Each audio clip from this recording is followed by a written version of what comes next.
how do you have sex if you're a shy person or awkward? This is Hunter Riley from Manager of Self-Serve Toys and Hunter Riley at sexeducation.com. I'll get it right. Oh, no, you're good. You've gotten it right every single time. Matie Fricker, owner of Self-Serve Toys at selfservetoys.com. And I'm Cathy Vartuli of theintimacydojo.com. And sex is awkward anyway. It's hard for even the most outgoing person sometimes to initiate or handle. But if you're shy and awkward, sometimes it seems like it'd be easier not to do it at all. Right. So how do you handle, like, what would you recommend? So if I'm feeling a little bit shy or awkward, and it oftentimes happens with new sexual partners, is I'll think to myself, like, okay, would I feel more comfortable, because again, I like to give myself options, because then it helps me feel like I'm not cornered.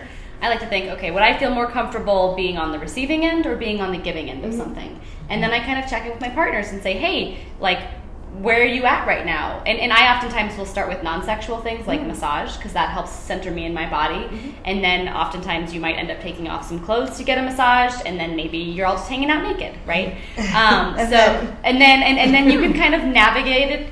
I'm very awkward in negotiation, like all the time, and I will start talking really fast, and then I'll say, okay, I'm feeling awkward, and then I'll keep going. But oftentimes just sort of breaking it down into, like, would it be easier or more enjoyable for me to receive or give right now? And then checking in with my partner. And then if there's some overlap there, then and if they're like, I'm kind of feeling like in a giving mood, and I'm like, well, that's good, because I'm in a receiving mood, And so for me, that kind of helps us to lay out some options of, here's some things we could try, and it can be, let's hold hands, let's snuggle, or it could be like, yes, let's get that dildo and, do some double penetration. Again, I'm with that.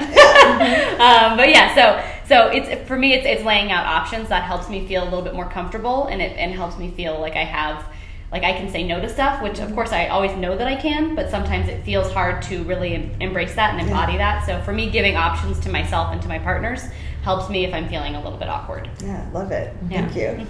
Yeah, and sex for me is almost always awkward. Oh, yeah. And sometimes it's like super hot and amazing and incredible, and then something weird happens, because bodies are weird, and our bodies make weird sounds, or my body makes a weird sound, and I have to, like, be okay, or, like, the strap-on, like, went the wrong direction, and we have to, like, renegotiate.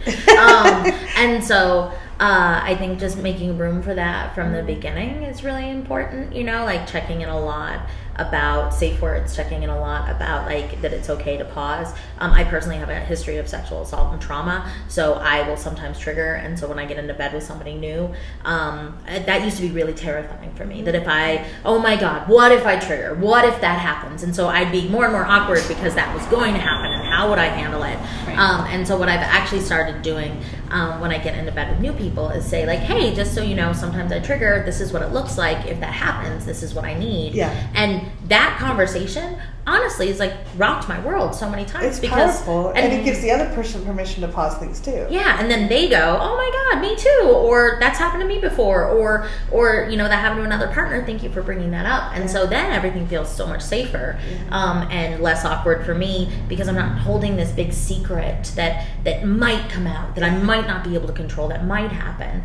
And so that has been really helpful for me as well. But that also embracing the awkward and being, like, really giggly and weird about it, and taking a break. And some of my best sex has been, like, after a total breakdown and, like, a sandwich, and like, what would feel good right now is my favorite question, because there's no wrong answer. So what would feel good right now might be more sex, or might be a little left on my clitoris, or it might be like, actually, I'm really spun out right now, so I need a break.